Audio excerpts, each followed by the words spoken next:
Nah, berbicara soal mall nih, Sofi, Mhm saat ini mhm. mall-mall di daerah PPKM level 4 kan belum beroperasi. Bener. Nah, bahkan pada saat pandemi ini mall menjadi salah satu pusat perbelanjaan yang terdampak ya Parah selain sih, wisata jadi sepi tadi. banget Sepi kan? banget jadinya dan Mhm. banyak tenan atau gerai-gerai yang akhirnya gulung tikar nih di sana karena habit masyarakat yang perlahan berubah Bener. seperti belanja online, Online shifting mengurangi jadinya. aktivitas sosial Sosial. di mall dan event-event di mall yang meriah itu udah nggak ada lagi kan sekarang, udah jarang gitu loh, pasti Mhm. terbatas semuanya. Nah, kalau Kalau buat heeh? kamu mall itu apa sih? Mall tuh menurutku ini sih, apa ya, semuanya tuh serba ada gitu. Oke. Semuanya tuh ada, kita nyari apapun ada, mulai dari hiburan, kalau mau belanja, atau buat ketemuan, atau ngopi ya kan, semuanya tuh ada. Jadi Bener kalau banget misalnya sih. bingung mau kemana, ke Ya, mall ke tuh udah mall tuh pasti udah akan iya dapat iya gitu ya iya nggak iya. sih? Bingung Iya, banget udah ke mall aja ke deh mall gitu. aja deh Ya gitu. kayaknya semuanya di sana terfasilitasi ya. Nah, ini juga tanggapan sebagian masyarakat soal mall dan harapan mereka soal mall ke depannya.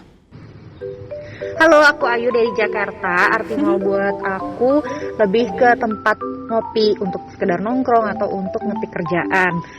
Dan juga buat jajan sih, karena banyak makanan yang enaknya tuh lebih mantep gitu kalau makannya tuh di tempat nggak di delivery.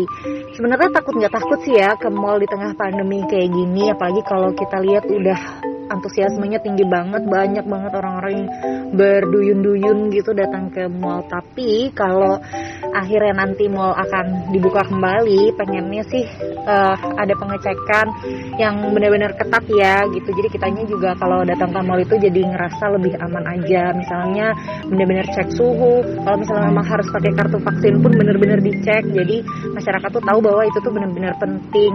Dan juga yang paling penting adalah ada satgas yang keliling-keliling supaya ada yang ngingetin masyarakat bahwa mereka jangan keasikan sampai berkerumun.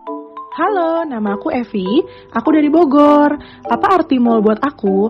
Mall itu buat aku adalah surganya belanja, terutama untuk kaum perempuan. Karena dengan ke mall, kita bisa refreshing, belanja, nongkrong-nongkrong, dan bisa meet up bareng keluarga, sahabat, dan teman-teman. Takut gak sih ke mall di tengah pandemi? Jujur, aku tuh takut banget karena berita-berita yang terus meningkatnya virus corona, apalagi ada varian baru yaitu virus Delta. Dibilang kangen, kangen banget sih, udah lama banget gak ke mall, jadi sedih. Setelah keluar dari pandemi, inginnya mall itu seperti apa? Tentunya kalau aku pengennya itu areanya diperluas, dan kalau bisa mall itu isinya cuma restoran-restoran aja untuk nongkrong-nongkrong. Kalau untuk belanja bisa melalui online, dan mall juga diwajibkan untuk memakai masker dan tetap jaga jarak. Itu aja.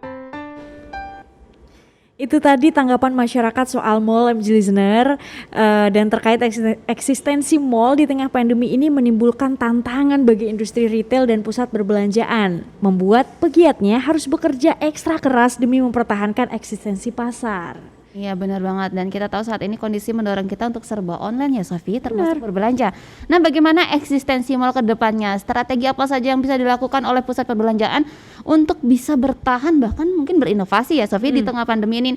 Sudah bersama kita Rian Nasution, Industri Head of Consumer Property and Retail Markpulse. Selamat pagi Mas Rian. Halo, selamat pagi. Halo, selamat pagi. Apa kabar Mas? Sehat? Ya, alhamdulillah baik. Bagaimana kabarnya? Sehat Mas Rian, ini ada Sofi dan Yeni Mas Rian. Kita mau tanya-tanya nih Mas. Kita kan tahu nih bahwa mall sekarang ini belum kembali beroperasi di tengah PPKM level 4. Nah, PPKM ini saat ini masih dilanjutkan hingga 9 Agustus dan kita tidak bisa memprediksi ini sampai kapan. Terus gimana nih Mas nasib mall Mas Rian? Ya, jadi gini ya. Jadi memang itu suatu tantangan sendiri dalam situasi kita PPKM seperti ini. Ini betul-betul adalah tantangan dari teman-teman pelaku bisnis pusat perbelanjaan dan juga retail. Jadi bukan hanya pusat perbelanjaan, tetapi juga teman-teman yang berada di industri retail juga terdampak akan hal ini. Ya. Nah, ini adalah challenge sebetulnya bahwa teman-teman dari pusat perbelanjaan dan juga industri retail untuk berpikir bagaimana next-nya. Bahwa PPKM ini kan tidak hanya berlangsung seterusnya gitu, tetapi hanya sementara, temporary. Nah, this is timing buat teman-teman pusat perbelanjaan dan juga industri retail untuk kembali berpikir. Oke. what's next ke depannya. Apa yang harus mereka lakukan untuk melakukan recovery gitu. Nah, challenge yang paling besarnya adalah banyak paradigma yang menganggap bahwa pusat perbelanjaan sekarang digantikan oleh online. Orang belanja via online. Semuanya online sekarang ya, kita tahu lah banyak marketplace, kemudian juga pembelian dari sosial media dan sebagainya. Nah, ini adalah tantangan buat pusat perbelanjaan bahwa pusat perbelanjaan itu saat ini tidak lagi menjadi destinasi belanja. Ya. Nah, saya mengutip salah satu message dari Pak Alfonsus Wijaya, Ketua Umum dari APPBI, Asosiasi Pengelola Pusat Belanja Indonesia, bahwa saat ini yang namanya mall, pusat perbelanjaan itu tidak lagi menjadi tujuan belanja, tetapi yang harus dibarengin adalah bahwa pusat perbelanjaan harus bisa menjadi pusat experience atau lifestyle. Nah, itu akan menjadi atraktifnya sendiri buat teman-teman di pusat perbelanjaan dan juga retail. Tuh.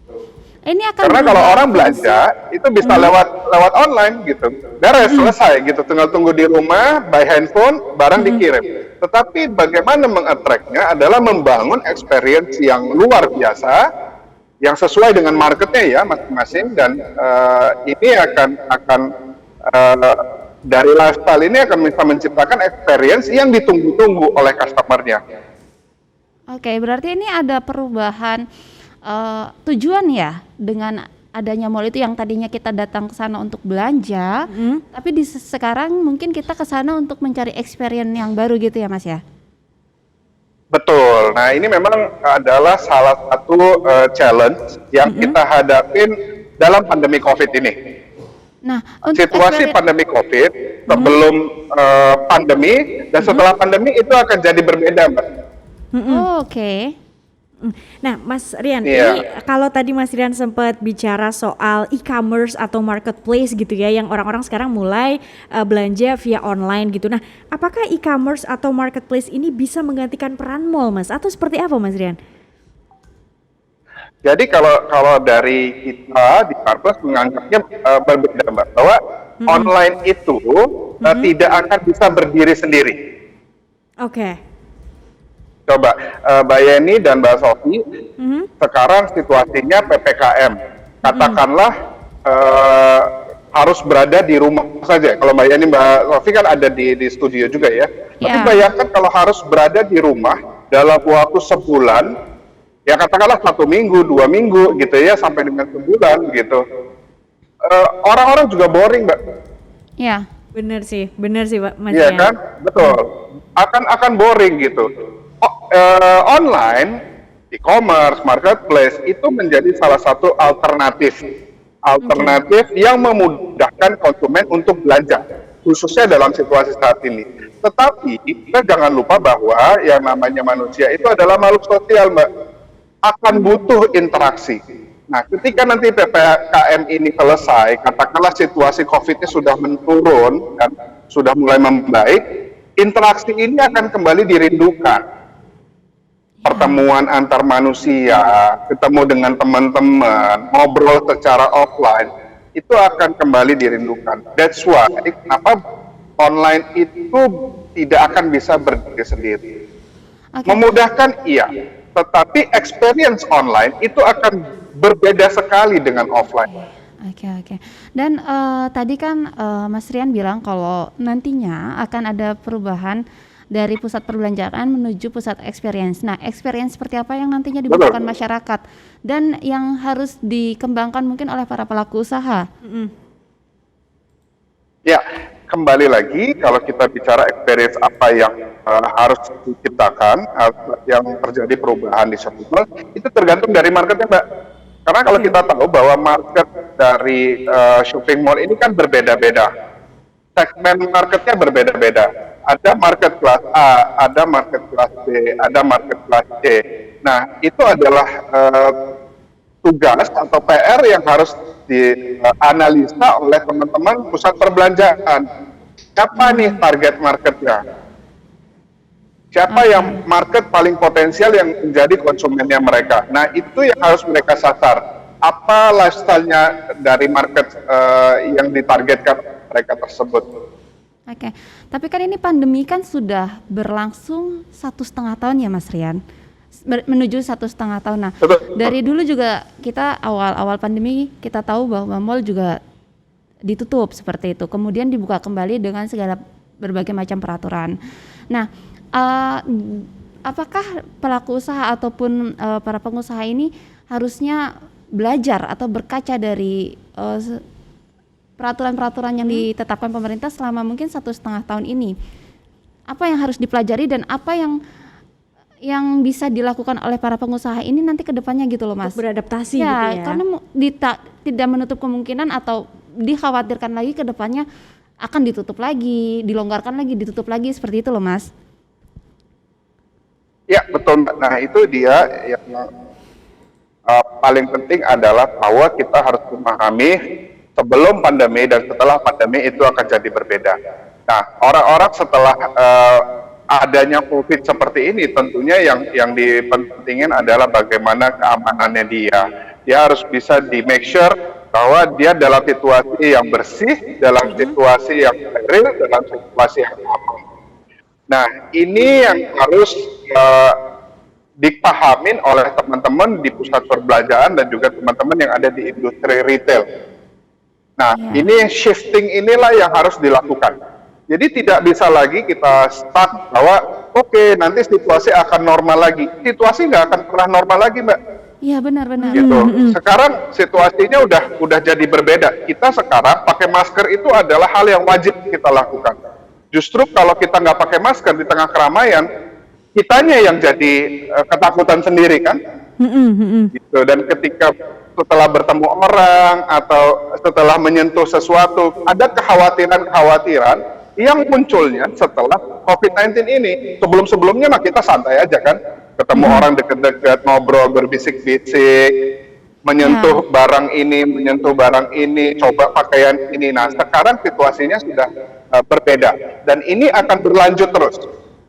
Nah, yang penting adalah teman-teman dari pengusaha pusat perbelanjaan dan juga industri retail harus bisa membaca ini, apa yang menjadi ketakutan-ketakutan dari konsumennya, dan ini harus ditanganin.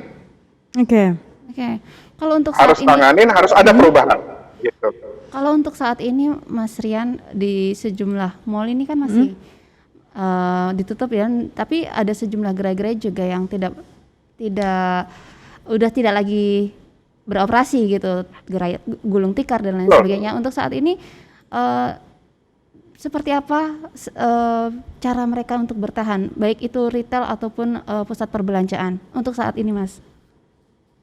Ya, untuk saat ini jadi baik dari teman-teman. Kalau saya katakan dari industri retail ya, teman-teman di industri retail itu sudah banyak sekali mencoba untuk melakukan perubahan-perubahan, inovasi-inovasi baru, gitu ya. Kalau kita lihat misalnya ada pengusaha restoran yang mulai berjualan tuh door to door, ada yang mulai masuk ke online. Gitu ya, ada yang coba untuk menciptakan inovasi-inovasi produk-produk baru, shifting produknya.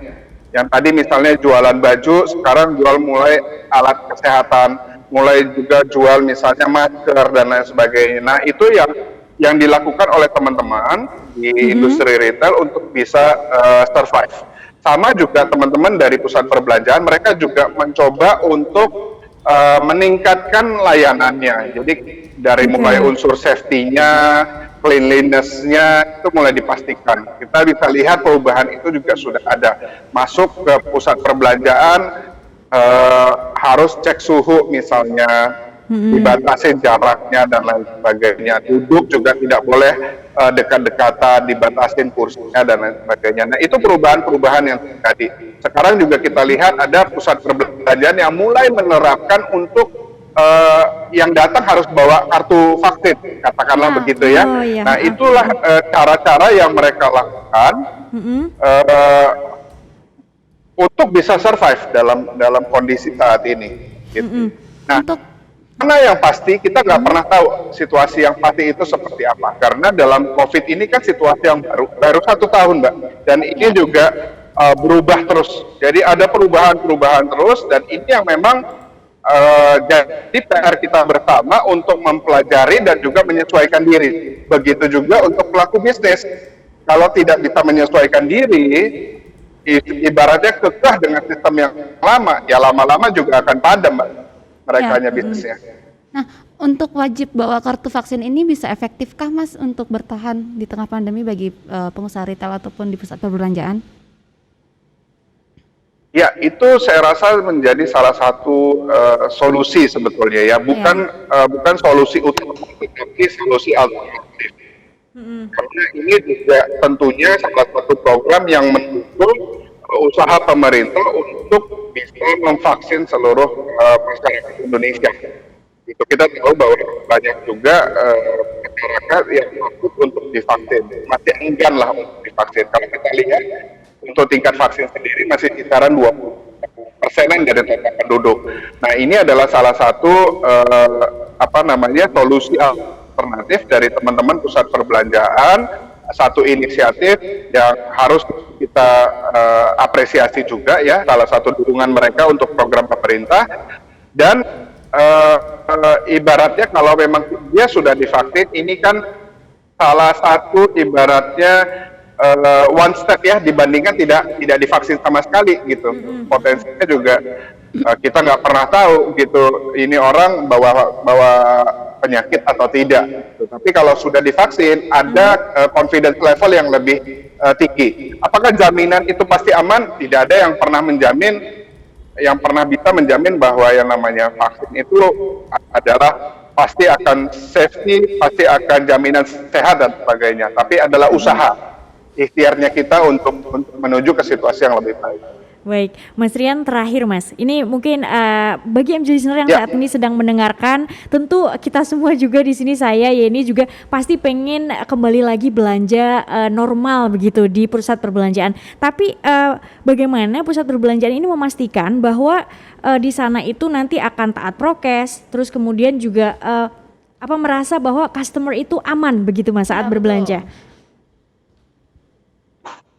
Ya, jadi kalau teman-teman di pusat perbelanjaan, saya rasa itu juga sudah sudah menerapkan protokol-protokol kesehatan secara baik ya. Nah, tinggal lagi bagaimana konsumennya nih. Nah, bagaimana kita sebagai konsumennya bisa disiplin, gitu, menjaga jarak, kemudian harus mencuci tangan atau paling tidak pakai sanitizer, pakai masker dan lain sebagainya. Kalau konsumennya disiplin, usaha yang dilakukan oleh pusat perbelanjaan ini juga akan bisa berjalan lancar nantinya. Gitu, Mbak. Berarti harus ada kerjasama ya Mas ya, tetap ya, antara pihak pusat perbelanjaan dan juga customer. Betul. Thank you Mas, salam sehat selalu Mas Rian. Thank you. Nah itu tadi MJ Listener, pernyataan dari Rian Nasution, Industry Head of Consumer Property and Retail Marketplace, yang menyatakan bahwa kalau kedepannya nanti paradigma soal pusat perbelanjaan atau mall itu mungkin bisa dirubah menjadi live experience ya. Bener, dimana kita tuh ke mall itu mencari tempat untuk hangout, bener. Dan itu yang tidak didapatkan di online. Ya. Dan semoga perekonomian kita juga bisa kembali. Amin. Morning Traffic will be back tomorrow.